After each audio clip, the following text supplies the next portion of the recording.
Hello friends, after having discussed the necessity to convey a dialogue between the arts and the science and technology, today let us see whether the folk arts of India has the potential to convey science and technology effectively.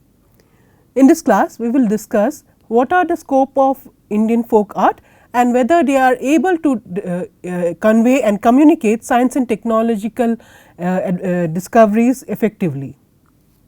So, representation of science and technology with Indian folk art. So, what are the scope of Indian folk art? What do they entail and what do they mean for the general public?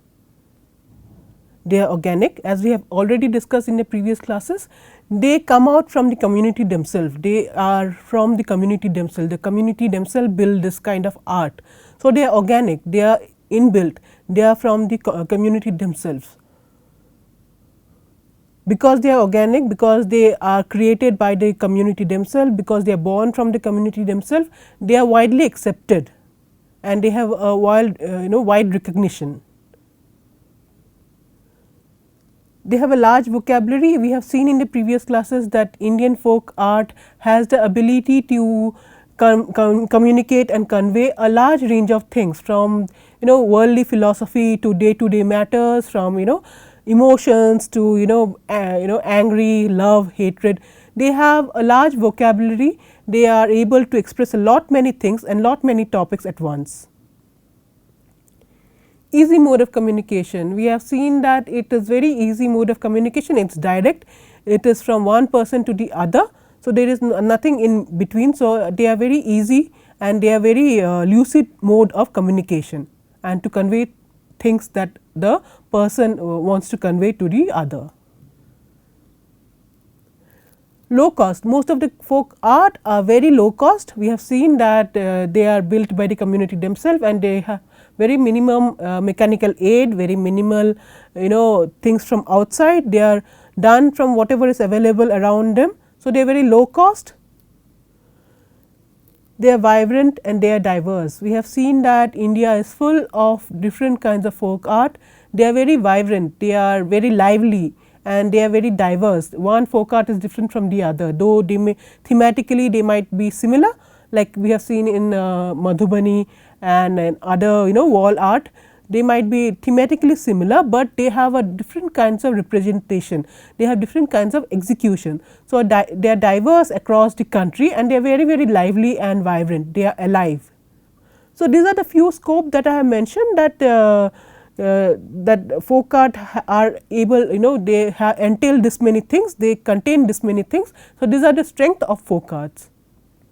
So, I must tell you once again that in this course we are not trying to simplistically represent science and technological discoveries and advances using folk art, but what we are trying to do is something more than that.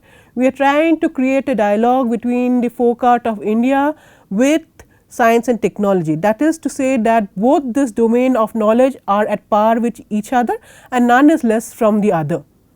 So, it is not to simplistically represent science and technology through Indian folk art, but to demonstrate that there is possibility of the two domains to have a dialogue with one another and they can be at par with one another, they can be like equals and they can have things that they can share, or they can have a dialogue, they can borrow from one and share with the other. So, these are the things that we are trying to do through this course. So, let us now discuss forms of folk art and their strengths. What are the different forms of folk art we have and what are the strength of each of them. So, one is narrative. We have already discussed narrative are the ones which are said from the mouth, they are the words of the mouth and more often than not they are not written down, they are just passed on from one generation to other generation by the word of the mouth. They can be riddle, they can be idioms, they can be songs, they can be phrases, there are jokes, these are all narrative folk art. Performative, so dance, drama, then sometimes the theatre forms, these are all performative art. Nowadays many of the martial art forms are also performative art. Visual art, we have discussed this in extensively. Visual arts are the paintings, the sculptures, and anything that is tangible can also be a visual art. So, what are the strength of this different folk art form? So, the strength of narrative folk art is that they are easily comprehensible, the language is very simple, they are not made complex, they are not made unnecessarily complicated, they are very simple, they are easily understood, they are simple worded, they are simple expression. So, that the person trying to convey a thing can easily convey to the other without much problem. Many times they are very they are explanatory. We have seen that phrases and riddles and all, they are explanatory, they tell you a lot of things, they they convey a lot of things and they explain what it means. So, we can cite an example of an idiom like kal kare so aaj kare so ab. That means do the things which are supposed to be done later, do it now, finish it now. So, that you can respect time, you can give importance to time, only if you give importance to time you will rise in life. So, these are the things that are very simplistically told, so that the listener is able to understand easily. So, this is one of the strength of a narrative folk art.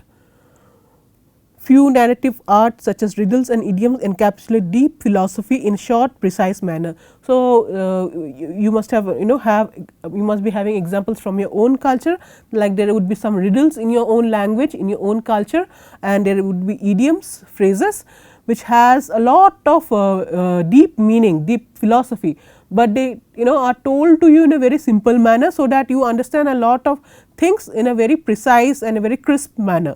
So, this is another strength of narrative folk art. They will use it and relatable, these things are very related, you can relate to them. When somebody talks about time, when somebody talks about goodness, when somebody talks about kindness, when somebody says that do not rob others, or whatever you do to others will come back to you. These are very relatable and they are very easy to understand, you understand them very easily and it can be applied to your day to day life. So, these are few of the strengths I have mentioned about narrative folk art. Then comes performative, they are very vibrant and captivating. You must be having examples from your own culture that the performative arts are very lively, are very captivating. If you see a dance, you feel like dancing yourself. If you hear a song, if you see a drama, you get totally engrossed in it. So, they are very captivating, they are very vibrant and they are able to hold your attention for a long time. These art forms are enchanting and easily reproducible. You might have seen if you are staying in town, it might be little difficult, but if you have seen it if you are living in a little rural area, you might see that many of the dances, the performances, the entire village or the entire community participate. It is not a performer and an observer, everyone is a performer there. So, it is very easily reproducible, you can pick up the dance moves very easily because it is a community activity. So, they are very enchanting, you feel like joining yourself, looking at them you feel like trying the dance move yourself. So, these are this is a few of the strength of performative folk art. Then visual, often they are very appealing. We have seen many folk art from the from our country. They are very appealing. They are they are able to catch your attention. You get very attracted to them. They are vibrant colors. Sometimes they are very figuratively they are very nicely placed. Sometimes they are very are very intriguing. So, they are very appealing to you. Whenever you look at the visual art, you get attracted to them. The vocabulary contain large scope of representing wide topics and ideas. So, we have as we have seen in the previous classes, we had discussed many folk visual art, folk paintings from India, and we have seen that many this art are able to represent or to convey many different meanings at one time. So, we have seen how like during a birth these paintings are done, that is to say that you are invoking blessings from the gods, or sometimes you are talking about whatever is found nearby, whatever is found, the flora and fauna, you are talking about that, or sometimes you are talking about deep philosophy, sometimes you are talking about God, sometimes you are symbolically showing what is important to the community life. So, they have a large vocabulary, which is this is why they are able to represent a lot many different and diverse topics through them. So, this is a strength of visual folk art. So, now I want to discuss a little bit about what are the kind of experiments we are doing at the Indian Institute of Science, with science, technology at one hand and art, Indian folk art at another. So, the experiment at Indian Institute of Science is that the humanities course of the undergraduate program, the philosophy behind is that with the while we were designing these courses, we had a philosophy in mind. We thought that it is not always advisable, or not always clever to design the humanities courses as distant from the science and technology which the students are learning, but they have to have a synergy with one another, they have to have a free flow with one another. So, this was the kind of thinking that we had put while we were designing the courses.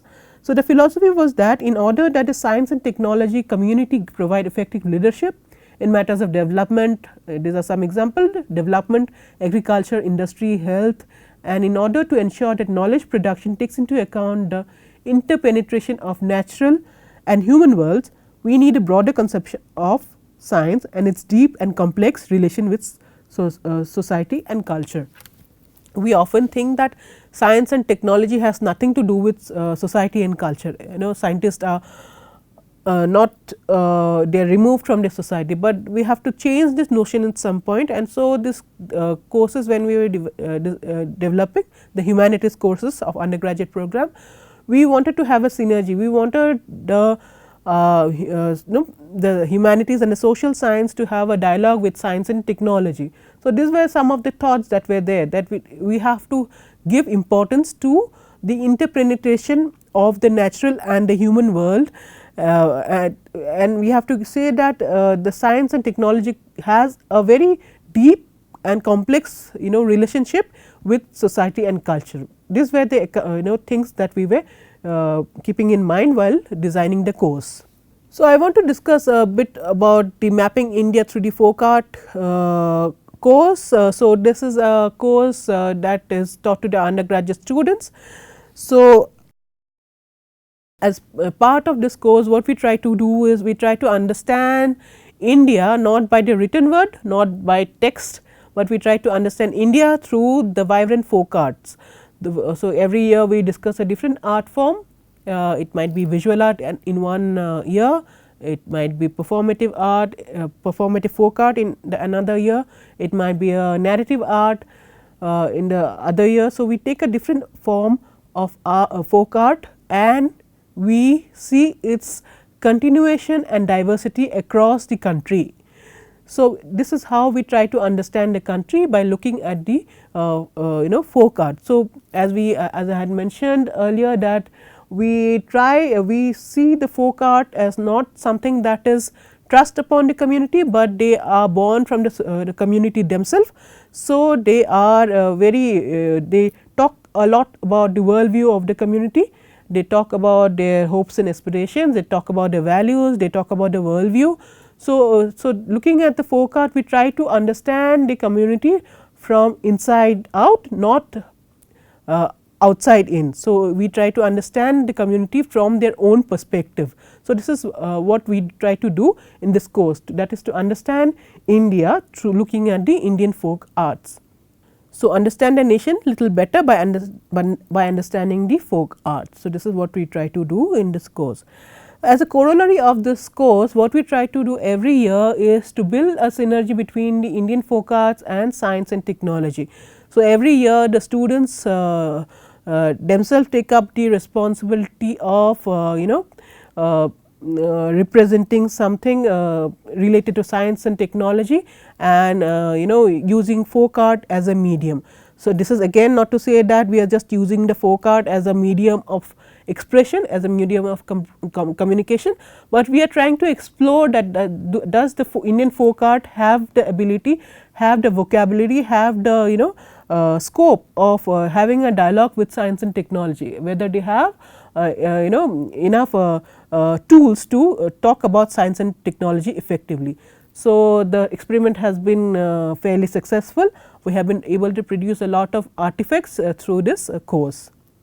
I will give you an example, few of the examples in the subsequent slides. So, what is the pedagogical approach? Again, we are treading a very delicate terrain,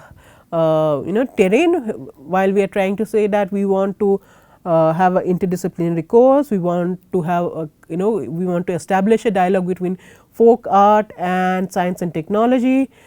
What should our approach be? Should we what are the things that we should keep in mind while designing this kind of a course?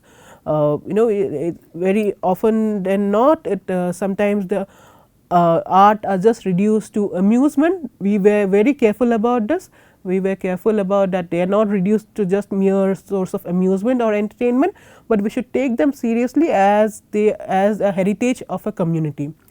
Also, while doing this, I tell the students, and I am telling you also again and again, that if you want to practice a folk art, you are most welcome to do, but we must not assume that a person just can become an expert in folk art. The folk artists take generations after generations, they learn it through observation. It is a part of the cultural identity, and an outsider can just have a taste of it, just have a try at it, but we cannot claim that we have become an expert in the art. Having said that, we should also take note that folk art are very flexible, they are very inclusive, and they are very accommodative. So, one can try and understand or take part in the folk art, but we should keep in mind that we do not become expert. We are just appreciate people who appreciate them. We are admirers of the art, and we can just try our hands sometimes, but we cannot become expert unless and until we have lived in the community and we have been part of the cultural life. So, what is the pedagogical approach that we apply while designing and teaching such a course? We emphasize that scientists are part of the society. So, we are teaching this course to students who are doing science. So, we have to emphasize that scientists are not removed from the society, but they are part of the society. They cannot be blind towards the societal whatever is happening in the society or whatever is happening around them, but they have to live in the society. So, they are part of the society and they should be aware of what is happening in and around them.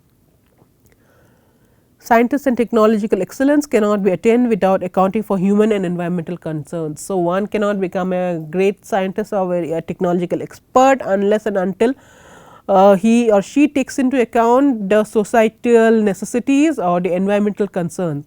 More and more it is felt that unless and until you take care of the environmental concerns and environmental issues, we will not go anywhere. We have seen that we have already done so much of damage to the environment. Science and technology has been part of the damage to certain extent. So, one should be cognizant of this. One should be aware of this, that whatever we are doing should not be harmful to our environment, should not be harmful to the human race. So, scientific and technological excellence cannot be attained without accounting for human and environmental concerns. So, these are the things that I tell my students when we are discussing such the issues. So, these are the few approaches that I have applied while I was designing and while we execute the course, while we are teaching the course. The third is folk art is one way to understand the hope, aspiration and worldview of the masses. At the same time, it is a medium to appreciate the knowledge of common people. So, as I have told you earlier that we see folk art as a knowledge, as a heritage of the community. It is it is a heritage, it is a cultural expression of the community. So, we see this as the knowledge base of the common people. We see folk art as a window to the to understanding the hope, aspirations and worldview of the common people. So, these are the three pedagogical approach that we have applied while designing such a course. It is one of the pioneer course. So, things have to be thought about, and I want to also emphasize that in this course also we want to have this kind of approach, that we have science and technology should be should have a relationship with this society and culture. So, as part of the course, as I have mentioned to you, that arting science is domain that the students are creating year after year. So, in the domain of painting, music, theatre, dance. So, we take up one folk art form every year, and this through this form we try to understand the country, and at the end of the course the students create a artifact which tries to establish a synergy between the science and technology at one hand, and Indian folk art at another. So, so far we have done paintings, music, theatre, dance, and sometimes we have done thematical things like we have in one year we have done ecology. So, in subsequently I would like to show you some of the examples from them. So, I have told you in the previous class also that this is a book that we have published in the year 2016, we call it Arting Science.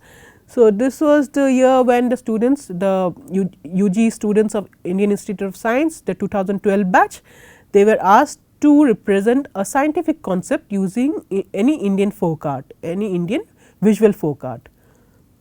And the paintings that the students had created was compiled into this book, and it was published in 2016 by IISc Press. So, this is a Madhubani art. So, here the students are representing the Mendel's first law of inheritance in Madhubani. Retaining the traditional fish and lotus motif, this work is a representation of colorful Bharni style of Madhubani. You have gone through the Madhubani class, so you might be able to relate it, that the fish is a typical Madhubani style fish, and even the lotus is very common motif in Madhubani style. So, this is metamorphosis in church art style done in glass. This work depicts the transformation of being shaped and captured by sin into something better and vibrant by the process of release. So, keeping the ideas of the church teaching, this painting tells that one is able to change their inner self to something better every time. So, this is twin paradox in Fudd. This scroll painting depicts a story of in 4 scenes. The king loves the girl, but his proposal of marriage is disapproved because of their age difference. The king embarks on a trip in a spaceship and which can travel at speed close to light. During this period, the girl ages faster than the king and is fit for marriage upon the return. So, this is a very sweet representation, a sweet story which is represented in Fudd style, and it is showing the time travel idea of science.